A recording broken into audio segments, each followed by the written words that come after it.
Vishwavani health ಚಾನಲ್ಗೆ ಸ್ವಾಗತ. ಆರೋಗ್ಯಕ್ಕಾಗಿ ಆಯುರ್ವೇದ ಕಾರ್ಯಕ್ರಮದಲ್ಲಿ ಇವತ್ತು ಬಹಳಷ್ಟು ಜನ ನಿರೀಕ್ಷೆ ಇಟ್ಟುಕೊಂಡಿರ್ತಕ್ಕಂತಹ ಸಬ್ಜೆಕ್ಟ್ ಹೊಟ್ಟೆ ಬೊಜ್ಜು ಅಥವಾ ಸೊಂಟದ ಬೊಜ್ಜು ಮಹಿಳೆಯರು ಮತ್ತು ಪುರುಷರಲ್ಲಿ ಯಾಕೆ ಜಾಸ್ತಿ, ಅದಕ್ಕೆ ಪರಿಹಾರ ಏನು ಅಂತ. ಬನ್ನಿ, ನಮ್ಮ ಜೊತೆ ಡಾಕ್ಟರ್ ವಿದ್ಯಾ, ಶ್ರೀ ಪರಮಹಂಸ ಅಥರ್ವಾಯಧಾಮ ಬೆಂಗಳೂರು ಶಾಖೆಯ ಮುಖ್ಯಸ್ಥರಿದ್ದಾರೆ. ಜೊತೆಗೆ ಪ್ರಶ್ನೆಗಳಿಂದ ಪ್ರಾರಂಭ ಮಾಡೋಣ. ಸರ್ ನಮಸ್ತೆ. ನಮಸ್ತೆ ಸರ್, ಈಗ ತುಂಬಾ ಜನರಲ್ಲಿ ಕೇಳ್ತಕ್ಕಂಥದ್ದು ಏನಂದ್ರೆ ನಂಗೆ ತುಂಬಾ ಕೊಲೆಸ್ಟ್ರಾಲ್ ಜಾಸ್ತಿ ಇದೆ, ಬೊಜ್ಜು ಜಾಸ್ತಿ ಇದೆ. ಎಸ್ಪೆಷಲಿ ಪುರುಷರಲ್ಲಿ ಹೊಟ್ಟೆ ಭಾಗದಲ್ಲಿ ಆಗಿರ್ಬೋದು, ಮಹಿಳೆಯರಲ್ಲಿ ಸೊಂಟ ಭಾಗದಲ್ಲಿ ಬೊಜ್ಜು ಜಾಸ್ತಿ ಆಗುತ್ತೆ. ಇದಕ್ಕೆ ಕಾರಣ ಏನು ಸರ್? ಮುಖ್ಯವಾಗಿ ಕಾರಣ ಚಟುವಟಿಕೆ ರಹಿತ ಜೀವನ. ಈಗ ನಮ್ಮ ಆಹಾರ ಶೈಲಿ, ಈ ಎರಡನ್ನು ನಾವು ಮುಖ್ಯವಾಗಿ ಕಾರಣವನ್ನು ಹೇಳ್ತಾ. ಸೊ ನಮ್ಮ ಆಹಾರ ಹೇಗೆ ಕೆಟ್ಟಿದೆ, ಆಹಾರದ ಬಗ್ಗೆ ಅಂತೂ ಸಾಕಷ್ಟು ಮಾತಾಡಿದ್ದೀವಿ. ಹಾಗೆ ಚಟುವಟಿಕೆ ರಹಿತವಾಗಿರ್ತಕ್ಕಂಥದ್ದನ್ನು ನೋಡ್ತಾ ಇದ್ದೀವಿ. ಸೊ ಈ ಎರಡನ್ನು ನೋಡೋಣ, ಯಾಕೆ ಇದು ಹಿಂಗಾಗತ್ತೆ ಅಂತ. ಏನು ಆಹಾರ ಊಟ ಮಾಡ್ತಾ ಇದ್ದೀವಿ ಅಂದರೆ ಸಾಕಷ್ಟು ಪೋಷಕಾಂಶಗಳು ಕಡಿಮೆ ಇರತಕ್ಕಂತಹ, ಹೆಚ್ಚು ಕ್ಯಾಲೋರಿ ಇರತಕ್ಕಂತಹ ಆಹಾರವನ್ನು ಹೊಟ್ಟೆ ತುಂಬ ತಿಂತಾ ಇದ್ದೀವಿ. ಇದು ಮೊದಲನೇ ಸಮಸ್ಯೆ. ಹಾಗಾದ್ರೆ ಹೆಂಗೆ ತಿನ್ನಬೇಕು ಅಂದರೆ, ಹೆಚ್ಚು ಪೋಷಕಾಂಶಗಳಿರ್ತಕ್ಕಂತಹ ಕಡಿಮೆ ಪ್ರಮಾಣದ ಆಹಾರವನ್ನು ತಿನ್ನುವಂಥದ್ದು. ಅದನ್ನು ನಾವು ಪದೇ ಪದೇ ಹೇಳ್ತೇವೆ, 70% ಆಹಾರ ತಗೊಳ್ಳಿ ಅಂತ. ಪೋಷಕಾಂಶಗಳು ಚೆನ್ನಾಗಿರಬೇಕು, ಆದರೆ 70% ಮಾತ್ರ ತಿನ್ನಬೇಕು, ಇನ್ನು 30% ಖಾಲಿ ಬಿಡಬೇಕು. ಇಲ್ಲ, ನಮ್ಮದು ಉಲ್ಟಾ ಆಗಿದೆ. ಪೋಷಕಾಂಶಗಳು ಕಡಿಮೆ, ಹೊಟ್ಟೆ ತುಂಬ ಊಟ ಮಾಡೋದು. ಇದು ಮೊದಲ ಕಾರಣ. ಬೊಜ್ಜು ಇಲ್ಲಿಯಾದರೂ ಬರಲಿ, ಸೊಂಟದಲ್ಲ ಬರಲಿ, ಅದು ಹೆಣ್ಮಕ್ಳಿರಲಿ ಗಂಡ್ಮಕ್ಳಿರಲಿ, ಇದು ಮೊದಲನೇ ಕಾರಣ. ಎರಡನೇ ಕಾರಣ, ಇಷ್ಟು ಮಾಡಿದ ಮೇಲೆ ಚಟುವಟಿಕೆ ರಹಿತವಾಗಿ ಬದುಕೋದು. ಇವತ್ತು ನಾವೆಲ್ಲ ಗೊತ್ತಿದ್ದೋ ಗೊತ್ತಿಲ್ಲದೋ ಏನಾಗಿದೆ ಅಂದರೆ, ಮೆದುಳಿನಿಂದ ದುಡಿತಾ ಇದ್ದೀವಿ. ಮೆದುಳನ್ನು ಉಪಯೋಗಿಸಿ ನಾವು ಹಣವನ್ನು ಗಳಿಸೋದು, ದಿನವನ್ನು ದುಡೋದು, ನಮ್ಮ ಜೀವನವನ್ನು ಯಾಪನ ಮಾಡ್ತಾ ಇದ್ದೀವಿ. ಶರೀರವನ್ನು ಮಸಲ್ಸನ್ನು ಉಪಯೋಗಿಸಿ ಅಲ್ಲ. ಹಾಗಿದ್ರೆ ನಮ್ಮ ಊಟದ ಪ್ರಮಾಣ ಹೇಗಿರಬೇಕಿತ್ತು? ತುಂಬ ಕಡಿಮೆ. ಯಾಕೆ? ಶಾರೀರಿಕ ಶ್ರಮ ಕಡಿಮೆ ಇದೆ. ಊಟ ಪ್ರಮಾಣ ಕಡಿಮೆ ಇದ್ದರೆ ಶರೀರ ಕರಗೋಗ್ಬಿಡ್ತದಲ್ಲ, ಶರೀರ ದುರ್ಬಲಗೊಳ್ಳುತ್ತಲ್ಲ. ಇಲ್ಲ, ಪೋಷಕಾಂಶಗಳು ಚೆನ್ನಾಗಿರಬೇಕು. ಸೊ ಪೋಷಕಾಂಶಗಳು ಚೆನ್ನಾಗಿಟ್ಕೊಂಡು ಕಡಿಮೆ ಪ್ರಮಾಣದ ಆಹಾರವನ್ನು ತಗೊಂಡು ಬದುಕಬೇಕಾದಂತಹ ರೀತಿಲಿ ನಮ್ಮ ಜೀವನ ಶೈಲಿ ಇದೆ. ಯಾಕೆ? ಮೆದುಳನ್ನು ಉಪಯೋಗಿಸಿ ದುಡಿತಾ ಇದ್ದೀವಿ, ಶರೀರವನ್ನು ಉಪಯೋಗಿಸಲ್ಲ. ಹಾಗಾಗಿ ಈ ಥರದ ಆಹಾರವೂ ಇಲ್ಲ, ಶಾರೀರಿಕ ಚಟುವಟಿಕೆಯೂ ಇಲ್ಲ. ಏನಾಗಬೇಕಾಗಿದ್ರೆ ಏನಾಗುತ್ತೆ ಅಂತ ಹೇಳಿದ್ರೆ, ಈ ಶರೀರದೊಳಗೆ ಒಂದು ಬ್ಯಾಂಕ್ ಇದೆ. ನೀವು ಹಣ ಹೆಚ್ಚು ಗಳಿಕೆ ಮಾಡಿ ಬಂದಮೇಲೆ ಎಲ್ಲಿ ಇಡ್ತೀರಾ? ಬ್ಯಾಂಕಲ್ಲಿ ಇಡ್ತೀವಿ ತಾನೆ. ಜೋಳ ಜಾಸ್ತಿ ಬೆಳೆದು ಬಿಟ್ವಿ, ಎಲ್ಲಿ ಇಡ್ತೀವಿ? ಒಂದು ಹಾಗೆ ಅಂತ ಇತ್ತು ಹಿಂದೆಲ್ಲ, ಒಂದು ಕಡೆಗೆ ಒಟ್ಟಿ ಗೋದಾಮಿನಲ್ಲಿ ಸ್ಟೋರ್ ಮಾಡಿ ಇಡ್ತಿದ್ವಿ. ಸೊ ಯಾವುದೇ ಬೆಳೆಯನ್ನು ನಮ್ಮ ಇವತ್ತಿನ ಅಗತ್ಯಕ್ಕಿಂತ ಹೆಚ್ಚು ಬೆಳೆದ್ರೆ ಏನು ಮಾಡ್ತೀವಿ? ಒಂದು ಕಡೆಗೆ ಸ್ಟೋರ್ ಮಾಡ್ತೀವಲ್ವ. ಹಾಗೆ ಶರೀರದಲ್ಲಿ ಇವತ್ತಿನ ಶಾರೀರಿಕ ಚಟುವಟಿಕೆ ಎಷ್ಟಿತ್ತೋ ಅಷ್ಟಕ್ಕೆ ಊಟ ಮಾಡಿರ್ತಕ್ಕಂಥ ಆಹಾರ ಬಳಕೆಯಾಗಿ ಉಳಿದಿದ್ದೇನಾಗಬೇಕು? ಫ್ಯಾಟ್ ಆಗಿ ಸ್ಟೋರ್ ಆಗುತ್ತೆ, ಬೇರೆ ಏನೂ ಆಗೋದಿಲ್ಲ. ಮೂಳೆಯಾಗಿ ಸ್ಟೋರ್ ಆಗೋದು, ರಕ್ತ ಆಗಿ ಸ್ಟೋರ್ ಆಗೋದು, ಮಾಂಸ ಆಗಿ ಸ್ಟೋರ್ ಆಗೋದು ಅಂತ ಶರೀರದಲ್ಲಿ ಇಲ್ಲ. ಫ್ಯಾಟ್ ಆಗಿ ಸ್ಟೋರ್ ಆಗುವಂಥದ್ದು. ಯಾಕೆ? ಫ್ಯಾಟ್ ಯಾವಾಗ ಬೇಕಾದ್ರೂ ಕರಗಿಬಿಟ್ಟು ಫುಡ್ ಆಗಿ ಕನ್ವರ್ಟ್ ಆಗೋದಕ್ಕೆ ಬರ್ತದೆ. ಹಾಗಾಗಿ ಫ್ಯಾಟ್ ಆಗಿ ಸ್ಟೋರ್ ಆಗೋಕ್ಕೆ ಸ್ಟಾರ್ಟ್ ಆಗ್ತದೆ. ಅದು ಸ್ಟೋರ್ ಆಗೋದಕ್ಕೆ ಇರ್ತಕ್ಕಂತಹ ಜಾಗಗಳು ಯಾವುದು ಅಂತ ಹೇಳಿದ್ರೆ, ಸುಲಭವಾದ ಜಾಗಗಳು ಯಾವುದು ಅಂತ ಹೇಳಿದ್ರೆ, ನೀವು ತೊಡೆ, ಕೈ, ಕಾಲು ದಪ್ಪ ಆಗೋದು ಇಲ್ಲ. ಯಾಕೆ? ನಡೆದಾಡ್ತೀವಿ, ವಾಕೆಲ್ಲ ಮಾಡ್ತಾ ಇರ್ತೀವಿ, ಅಲ್ಲಿ ಆ ಥರದ ವ್ಯವಸ್ಥೆ ಇಲ್ಲ. ಎಲ್ಲಿ ಶಾರೀರಿಕ ಚಟುವಟಿಕೆ ಜಾಸ್ತಿ ಆಗೋದಿಲ್ಲ, ಕೈ ಆಗುತ್ತೆ, ಕಾಲು ಆಗುತ್ತೆ, ಆಗದೇ ಇರೋ ಜಾಗ ಯಾವುದು? ಟ್ರಂಕ್ ಇದೆ, ಪಾಟ್ ತಾನೆ. ಸೊ ಹಾಗಾಗಿ ಹೊಟ್ಟೆಯಲ್ಲಿ ಅದು ಚೆನ್ನಾಗಿ ಪೆರಿಟೋನಿಯಲ್ ಸಾಕಷ್ಟು ಸಿಗುತ್ತಲ್ಲ, ಫ್ಯಾಟಿ ಲೇಯರು, ಅಲ್ಲಿ ಸ್ಟೋರ್ ಹಾಕೋತಾ ಹೋಗ್ತದೆ. ಹಾಗಾಗಿ ಪುರುಷರಲ್ಲಿ ಬೊಜ್ಜು ಬರೋಕ್ಕೆ ಸ್ಟಾರ್ಟ್ ಆಗುತ್ತೆ. ಒಂದು ವಿಚಾರ ನೆನಪಿರಲಿ, ಬೊಜ್ಜು ಬರೆಸ್ಕೊಳ್ಳೋದು ಸುಲಭ, ಹೋಗಿಸ್ಕೊಳ್ಳೋದು ಭಾಳ ಕಷ್ಟ, ಕಠಿಣ. ಅದು ಆಗದೇ ಇರೋಂಥ ವಿಷಯ. ಮತ್ತು ಡಯಾಬಿಟಿಸ್ ಅಂತ ಕೆಟ್ಟ ಕಾಯಿಲೆ ಬಂದು ಅದನ್ನು ಕರಗಿಸ್ಬೇಕೇ ಬರುತ್ತೆ, ಕರಗಿಸ್ಕೊಳ್ಳೋಕ್ಕೆ ಶ್ರಮ ಪಡಬೇಕು. ಹಾಗೆ ಮಹಿಳೆಯರಲ್ಲಿ ಹಿಪ್ಪಲ್ಲಿ ಯಾಕೆ ಜಾಸ್ತಿ ಆಗುತ್ತೆ, ಸೊಂಟದಲ್ಲಿ ಯಾಕೆ ಜಾಸ್ತಿ ಆಗುತ್ತೆ ಅಂದರೆ, ಅದು ಸಹಜವಾದ ಏನು ಮಹಿಳೆ ಮತ್ತು ಪುರುಷರ ಪ್ರಕೃತಿ. ಅದು ಸಹಜವಾದ ಪ್ರಕೃತಿಯಿಂದ ಹೆಣ್ಮಕ್ಳಲ್ಲೂ ಹೊಟ್ಟೆಯಲ್ಲಿ ಬೊಜ್ಜು ಆಗುತ್ತೆ, ಆದರೆ ಹಿಪ್ಪಲ್ಲೂ ಕೂಡ ಜಾಸ್ತಿ ಕಲೆಕ್ಟ್ ಆಗುತ್ತೆ. ಅದು ಅವರ ಪ್ರಕೃತಿ. ಅದು ಹಿಪ್ಪು ಸ್ವಲ್ಪ ದೊಡ್ಡದಿರ್ತದೆ. ಅದು ಗರ್ಭಧಾರಣೆ ಮಾಡಬೇಕು, ಮಗು ಹೊರಬೇಕು ಅನ್ನೋ ಕಾರಣಕ್ಕೇ ಹಿಪ್ಪು ಗಂಡ್ಮಕ್ಳದು ಮತ್ತು ಹೆಣ್ಮಕ್ಳಿಗೆ ಹಿಪ್ಪಿನ ಆಕಾರವೇ ಬೇರೆ ಇರ್ತದೆ. ಹಾಗಾಗಿ ಅಲ್ಲಿ ಹೆಚ್ಚು ಸ್ಟೋರ್ ಆಗಿ ಅದಕ್ಕೆ ಬಲ ಕೊಡಲಿಕ್ಕೆ ಬೇಕಾಗೋ ರೀತಿ ಇರೋದ್ರಿಂದ ಅಲ್ಲಿ ಸ್ಟೋರ್ ಆಗುತ್ತೆ. ಗಂಡ್ಮಕ್ಳಿಗೆ ಹೊಟ್ಟೆಲೇ ಹೆಚ್ಚು ಸ್ಟೋರ್ ಆಗುತ್ತೆ.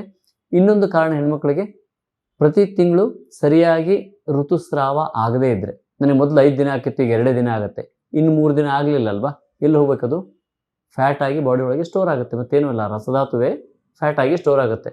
ಅದು ಚೆನ್ನಾಗಿ 5 ದಿನ ಹೋಗ್ತಾ ಇತ್ತಾ, ಅಲ್ಲಿವರೆಗೂ ನೀವು ಸೇಫ್. ಇಲ್ಲ, ನನಗೆ 2 ದಿನಕ್ಕೆ ಬಂದುಬಿಟ್ಟಿದೆ, ಮೊದಲು 5 ದಿನ ಇತ್ತು, ಮೊದಲು ಕೊರತೆಯಿಂದನೇ ಮೊದಲೇ 1-2 ದಿನ ಆಗ್ತಾ ಇದ್ದರೆ ಅದು ಬೇರೆ ವಿಷಯ.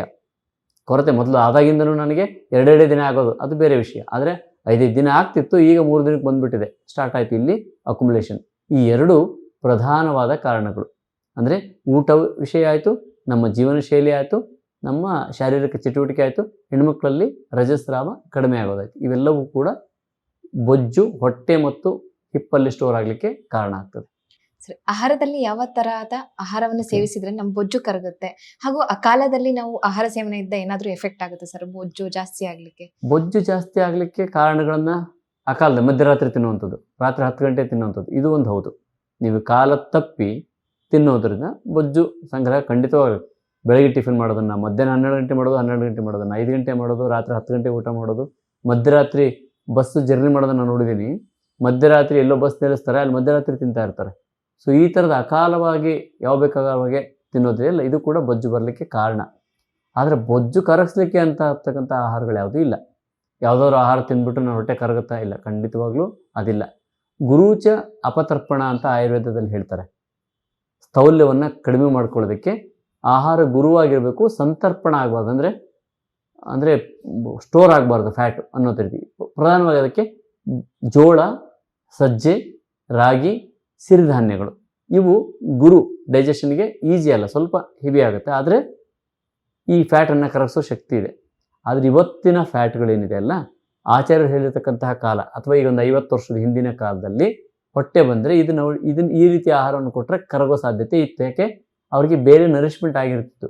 ಇವತ್ತೇನಾದರೂ ಆ ಮಾತನ್ನು ಅಪ್ಲೈ ಮಾಡೋಕ್ಕೆ ಹೋಗಿ, ಆಚಾರ್ಯರು ಹೇಳಿರ್ತಕ್ಕಂತಹ ಗುರೂಚ ಅಪತರ್ಪಣ ಅನ್ನೋಂಥ ಮಾತನ್ನು ಅಪ್ಲೈ ಮಾಡೋಕ್ಕೆ ಹೋಗಿ ಕೇವಲ ಸಿರಿಧಾನ್ಯಗಳು ಊಟ ಮಾಡಿ, ಕೇವಲ ಜೋಳ ರಾಗಿನ ಊಟ ಮಾಡ್ಕೊಂಡ್ಬಿಟ್ಟು ಬೊಜ್ಜು ಕರಗಿಸ್ತೀನಿ ಅಂತ ಹೋದರೆ ಶರೀರದಲ್ಲಿ ಬೇಕಾಗಿರುವಂಥ ಫ್ಯಾಟು ಕರಗಿ ಮೂಳೆಗಳೆಲ್ಲ ಕಟಕಟ ಅಂದು ಜಾಯಿಂಟ್ಗಳೆಲ್ಲ ಹಾಳಾಗಿ ಬೇಗ ಹೈಪೋಥೈರಾಯ್ಡಿಸಮ್ ಬಂದು ಮೆತ್ತಗಾಗ್ಬಿಡ್ತದೆ ಈ ಶರೀರ. ಯಾಕೆ?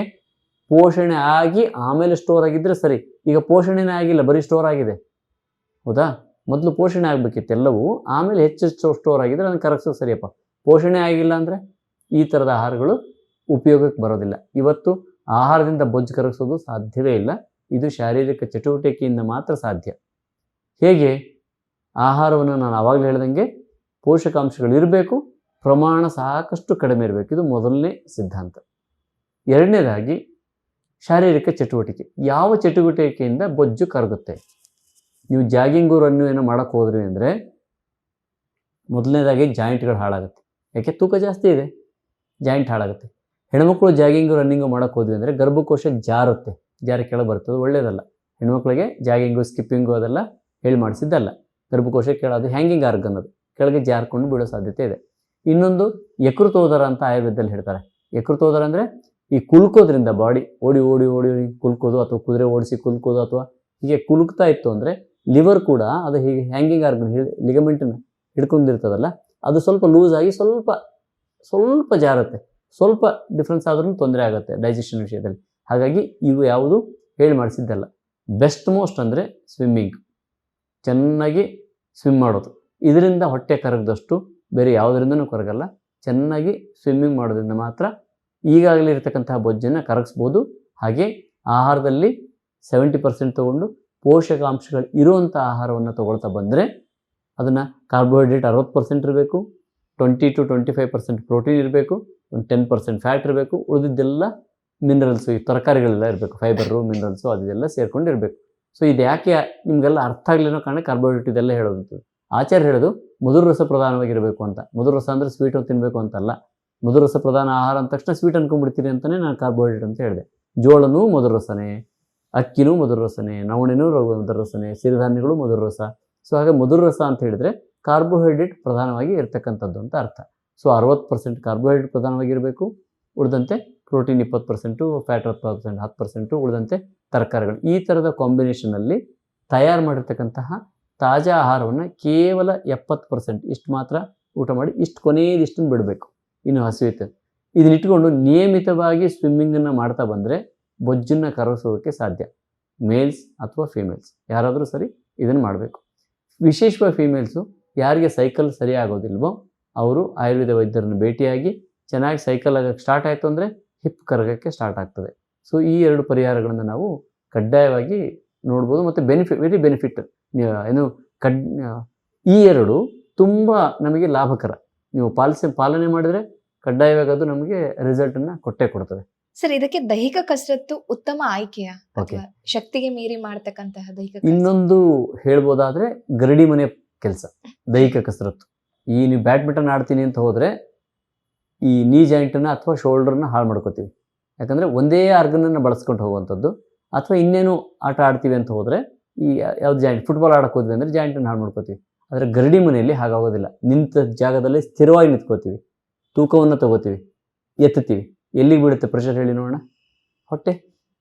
ಚೆನ್ನಾಗಿ ಹೊಟ್ಟೆ ತೂಕ ಎತ್ತಿದ ತಕ್ಷಣ ಹೊಟ್ಟೆ ಮಸಲ್ಸ್ ಇವತ್ತೇ ಹೋಗ್ಬಿಟ್ಟು ನಾನು ತೂಕ ಎತ್ತೀನಿ ಅಂತ ಸ್ಟಾರ್ಟ್ ಮಾಡೋಕೆ ಹೋಗೋದು ಬೇಡ. ಅದನ್ನು ಗ್ರ್ಯಾಜುವಲ್ ಮಾಡಬೇಕು. ಜಿಮ್ಗೂ ಹೋಗ್ಬೋದು, ಹೊಟ್ಟೆಗೆ ಸಂಬಂಧಪಟ್ಟದ್ದು ಮಾಡ್ಬೋದು. ಆದರೆ ಅಲ್ಲಿ ಹೇಳ್ತಕ್ಕಂಥ ಸದ್ಯಕ್ಕೆ ಇನ್ನೂ ಅಪ್ಡೇಟ್ ಆಗಿಲ್ಲ ಅಂತ ನಾನು ಅನ್ಕೋತಿದ್ದೀನಿ.